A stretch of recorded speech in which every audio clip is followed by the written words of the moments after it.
Hello everybody and welcome to the Quilters Apothecary. Today we are doing a mini tutorial on mystical grids, where I'm actually going to show you a couple different designs from our workshop that's been out there for years. But I've had a few people ask about what I would do in something such as star blocks on the 45 or the 60s, as well as Lone Star quilts. And so I'm going to show a few different designs to do, and then we're going to go over to the quilt. Now, the actual workshop, Mystical Grids, I have to say, and I'm going to put my own plug in because it's one of my favorite workshop. It is a wonderful formula quilting workshop, and there's a lot of bang for your buck in there. So it's definitely one that I would suggest ordering. And Rich is going to put the links down below for number one, the paper copy as well as the DVD copy, or if you want the digital format, if you live outside the country or not, and you just want the digital to save space on your bookshelf, he will put the links where you can actually download the video and the video that aged me, the digital video, as well as the book format and the sliders package. So those are going to be down below in the links. So before we get started though, I want to show you just a little bit of basics before we go on to the star portion of the quilt that I'm working on right now. So let's head over to the drawing table and let me show you just a few things before we come back to the machine. So I've got this set up, and what I'm going to do first with the grid design that we're going to be doing today is I'm going to show you the actual grid design here, and then we're going to take it into a square, and then I'm going to take you through the traveling path. So the grid design itself, instead of being the traditional continuous curve, it starts and it goes from point to point, and what I do is think of a question mark with a belly on it, go back towards the seam, backtrack around the back of the head, under and over. So notice how we have that dip, dip, a double dip. So it almost looks like half of a planner's Peanut Man. Okay, so now I'm going to take it around a single square, which I rarely do, but I want you to see that no matter which direction I'm going, swirl clockwise, you're always going to be swirling clockwise. Over, swirl clockwise, backtrack around the back of the head, under, over. Swirl clockwise, backtrack around the back of the head, under, over. Swirl clockwise, backtrack around the back of the head, under and over. Okay, so now, no matter what direction we go, as long as you follow the path that I'm going to show you next, you always do a belly question mark, swirl clockwise. You swirl away from the seam or the grid line that you're actually working on, whether it's a chalk line or whether it's a pieced grid. So let's go and go to the other piece of paper, and I'm going to show you exactly how to travel with this. So here what we have is multiple rows. I have 2 rows of 3, and I want to show you my travel path. And if you do it this way, it's always going to work and you're never going to get trapped, especially if you have rows. So what I'm going to do is I'm going to start over here in the upper left-hand side, swirl clockwise, backtrack around, over, down, up. So let me say this before I continue. You work your way from left to right, and any line that comes up to intersect with your horizontal line, you pick up in order on your way across. So of course I'm here, I'm going to go over, down, up, over, down, up, over, down, close the row, and then I don't want to close the left side because I want to be able to do as many rows that are in my throat space.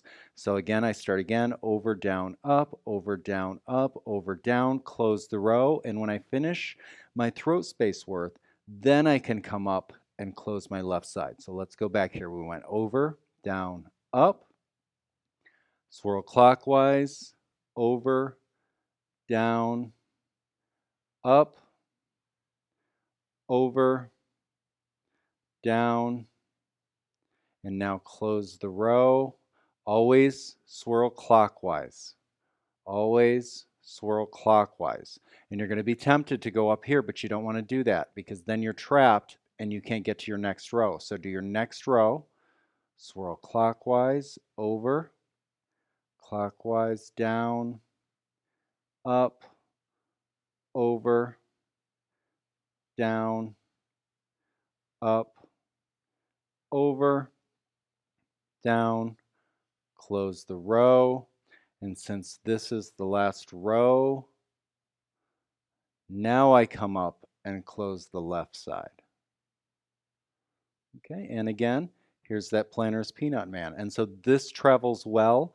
In the Mystical Grids workshop, I think there's like 40 different versions, and a lot of them are for bigger areas that you actually put some stuff in here.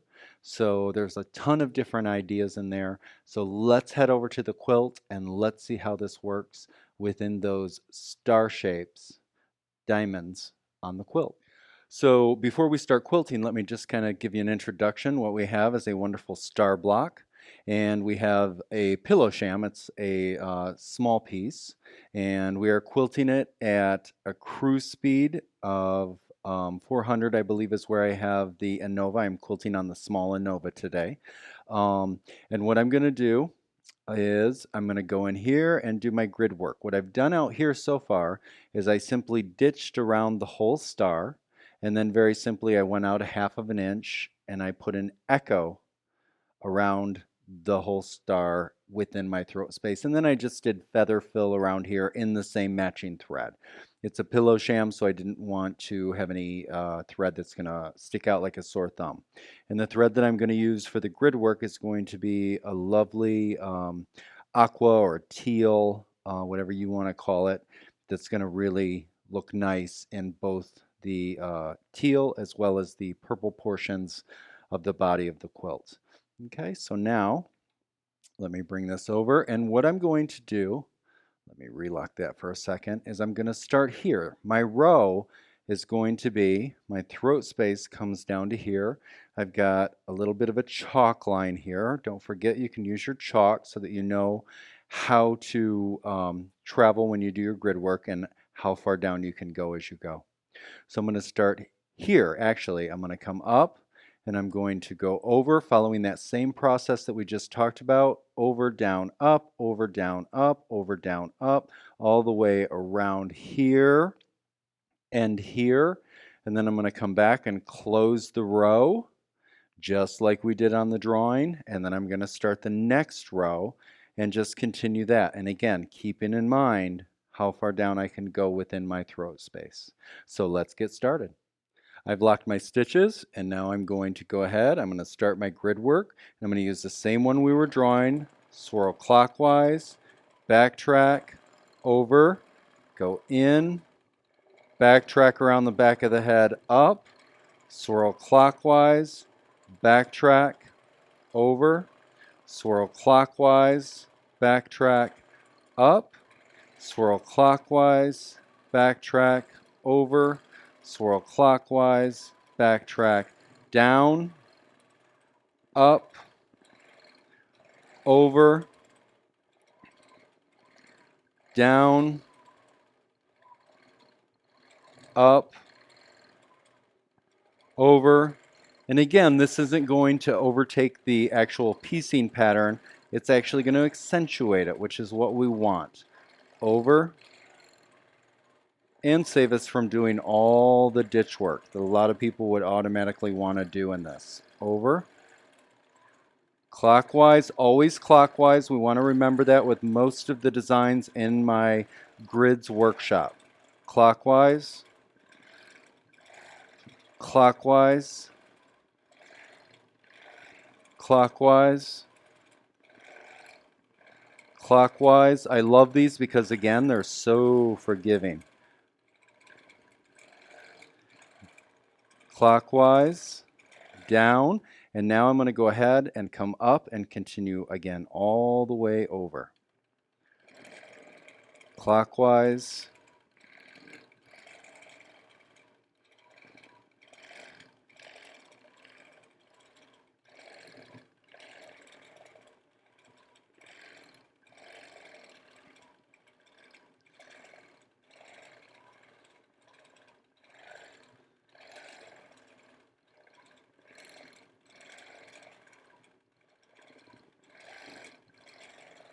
clockwise, clockwise, clockwise, backtrack over, clockwise, backtrack down, clockwise, backtrack up, over, in, out, around, in, out, around.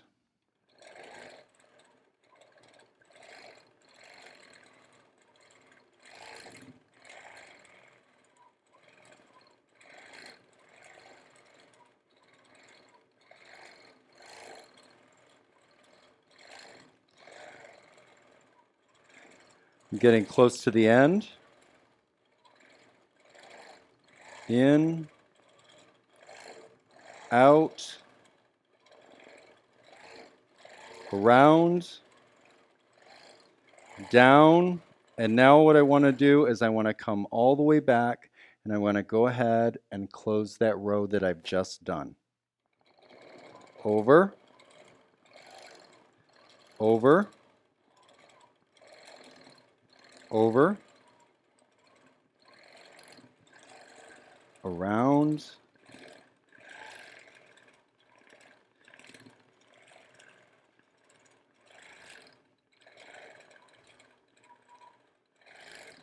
you know, it doesn't take long chalking a grid to get this down perfect.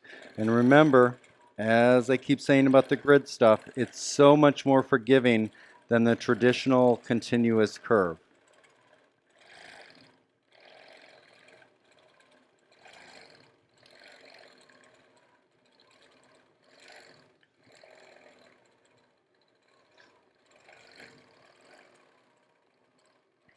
And now I'm going to go ahead and do my next row.